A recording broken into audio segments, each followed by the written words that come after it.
পোলাও, বিরিয়ানি, মাংস যাই কিছু বাসায় রান্না করি বা দাওয়াতে গিয়ে দেখি, এগুলো থেকে যদি একটু ভর্তা হয় তাহলে আমার আর কিছুই লাগে না।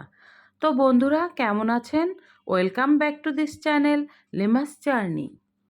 শীত তো চলে গেল, তো হঠাৎ মনে হলো আজ একটু ভর্তা খেতেই হবে। বাঁধাকপির ভর্তা এবছর খেতে পারিনি সময়ের ব্যস্ততার কারণে।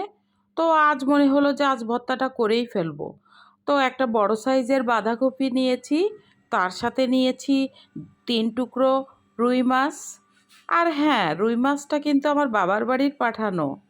তার সাথে নিয়ে নিয়েছি 4 টুকরো লাল টুকটুকে টমেটো। তো আমি প্রথমে বাঁধাকপিগুলো কুচিয়ে নিয়েছি অফ ক্যামেরায়, ভালোভাবে ধুয়ে নিয়েছি টমেটোগুলো সাথে। তো এখন আমি একটা প্যানে সরিষার তেল দিয়ে দিয়েছি। এখানে আমি 3 পিস মাছ লবণ হলুদ মাখিয়ে তেলের উপরে দিয়ে ভালোভাবে ভেজে নিব। তো আপনারা যে যেখান থেকে দেশে ও দেশের বাইরে থেকে আমার প্রাণপ্রিয় আপুরা, ভাইয়ারা, বন্ধু বান্ধবরা যারাই ভিডিওটি দেখছেন, যদি লাইক দিতে ভুলে যেয়ে থাকেন ভিডিও দেখার মাঝখানে একটা লাইক দিয়ে দিন। আর হ্যাঁ, যারা আমার চ্যানেলে সাবস্ক্রাইব করে আমার বন্ধু হয়েছেন, যারা আমাকে সুন্দর সুন্দর কমেন্টস করে আমাকে উৎসাহ দিচ্ছেন, অবশ্যই তাদের প্রতি অনেক অনেক ভালোবাসা ও অনেক অনেক কৃতজ্ঞতা। এই তো আমার মাছ ভাজিগুলি কিন্তু আমি উল্টিয়ে দিয়েছি। মাছ ভাজিগুলো কিন্তু হয়ে গিয়েছে। এখন আমি মাছ ভাজিগুলো উঠিয়ে নিচ্ছি। তো এখন আমি আগে থেকে কেটে রাখা পাতাকপিগুলো বা বাঁধাকপিগুলো আমি তেলের উপরে দিয়ে দিলাম, সাথে 1 চামচ পরিমাণ লবণ দিয়ে দিয়েছি। তো বন্ধুরা, এটাকে আমি ঢেকে দিব না। এটা ঢেকে দিলে সবজি যেহেতু, এর গুণাগুণটাও নষ্ট হয়ে যাবে। আর একটা হলো, এর কালারটা আমি এরকমই রাখতে চাচ্ছি যেভাবে আছে। তো আমি এখানে কিন্তু হলুদও ব্যবহার করব না। আশা রাখি ভিডিওটি দেখতে থাকলে আপনাদের ভালো লাগবে। তো এবার আমি কিছু পেঁয়াজ কলি বা পেঁয়াজের কালি আমি দিয়ে দিয়েছি।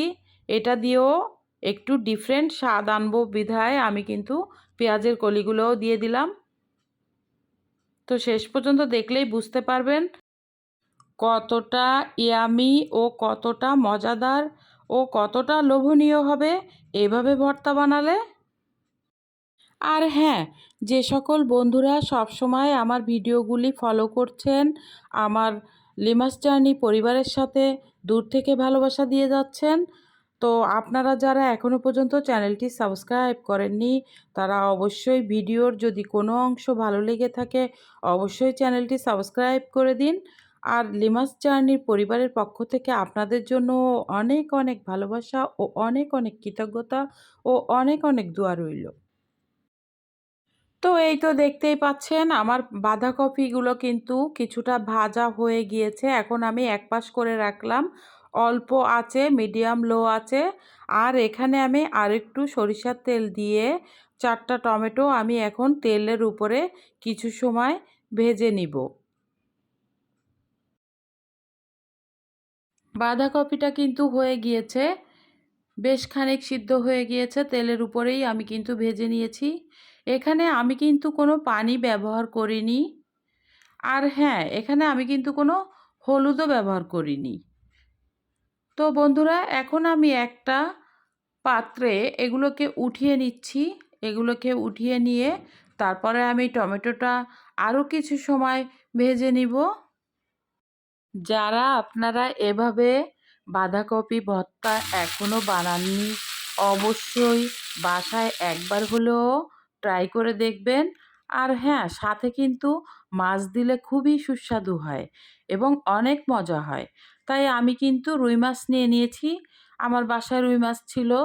তো রুই মাছের সাথে যে কোনো ভর্তাই কিন্তু ভালো যায়। তো আমি এভাবেই ভর্তা করি, সেটাই আপনাদের আজকে শেয়ার করছি। এখানে আমি বড় সাইজের একটা রসুন কোয়া এগুলো আমি তেলের উপরে দিয়ে দিয়েছি। আমি 7-8 টুকরা কাঁচামরিচ দিয়েছি। আর সাথে 6-7 টুকরা লাল মরিচ দিয়েছি। এগুলোকে আমি তেলের উপরে কিছু সময় ভালোভাবে ভেজে নিব। তো দেখতেই পাচ্ছেন আমি কিভাবে ভেজে নিচ্ছি। আর আমার টমেটোগুলোও কিন্তু হয়ে আসছে। তো এখন আমি টমেটোগুলোকে একটা পাত্রে উঠিয়ে নিলাম আর রসুন আর কাঁচামরিচ ভেজে নিচ্ছি এক পাশ করে রেখে আমি আবার পেঁয়াজ কিছুটা অর্ধেক পরিমাণের পেঁয়াজ কিছু পরিমাণে আমি সেটাকে একটু তেলে ভেজে নিচ্ছি। তো এই ভাজিটা পেঁয়াজটা কিন্তু নরম অবস্থায় উঠাবো আর বাকি অর্ধেক পেঁয়াজ কিন্তু কাঁচা দিব। তো বন্ধুরা দেখতেই পাচ্ছেন ভেজে রাখা রুই মাছের টুকরোগুলোকে আমি কিভাবে কাটা বেছে নিচ্ছি। আমি এখানে একটা চামিচ ও একটা কাঁটা চামিচ দিয়ে এই মাছগুলোকে আমি কাটা ছাড়িয়ে নিচ্ছি। যে যেভাবে পারেন সেভাবেই কাটাগুলোকে বেছে ফেলবেন। আমি এভাবে স্বাচ্ছন্দ্য বোধ করি তাই আমি এভাবেই করলাম। কিছুটা দেখালাম আপনাদের বোঝার জন্য। তো বন্ধুরা দেখেন আমার মাছটা কিন্তু বেছে নেওয়া হয়ে গিয়েছে। এখন আমি সেই টমেটোগুলোকে ভালোভাবে গায়ের খোসাগুলোকে ছাড়িয়ে ফেলছি। দেখতেই পাচ্ছেন কিভাবে ছাড়াচ্ছি। তো এখন আমি ভর্তাটা শুরু করব। তো এখানে আমি নিয়ে নিয়েছি লবণ, এখানে নিয়ে নিয়েছি রসুন ভাজা, পেঁয়াজ ভাজা, শুকনা মরিচ ভাজা, কাঁচা মরিচ ভাজা। এগুলো আমি ভালো করে হাতে মেশ করে নিচ্ছি এবং কিছু কাঁচা পেঁয়াজ। এখানে আমি আবার একটু লবণ দিয়ে দিলাম।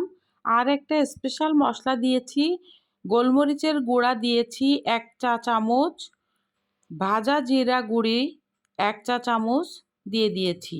এটা দিয়েছি, সাথে দিলাম সরিষার তেল। যদিও আমি সরিষার তেল দিয়েই পুরোটা ভেজেছি, তারপরেও কিন্তু হাতে মাখা ভর্তায় কিছুটা কাঁচা সরিষার তেল দিলে অনেক ইয়ামি ও অনেক মজাদার হয়, অনেক সুস্বাদু হয়।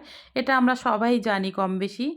তো বন্ধুরা এই দেখেন আমার ভর্তাটা কিন্তু অনেক মজা হয়েছে। তো আমি এখানে আরেকটু লবণ দিয়ে দিয়েছি। তো এখন আমি মাছগুলোকে ভালোভাবে মিশিয়ে দিলাম এবং এখানে কিন্তু আমি ধনেপাতা কুচিটাকেও মিশিয়ে দিয়েছি। ভর্তাটা কেমন লাগলো? তো বন্ধুরা দেখুন আমার ভর্তাটি কেমন হয়েছে এবং কতটা লোভনীয় হয়েছে অবশ্যই কমেন্টস করে জানাবেন। Thanks for watching this video Lima's Journey. আল্লাহ হাফেজ।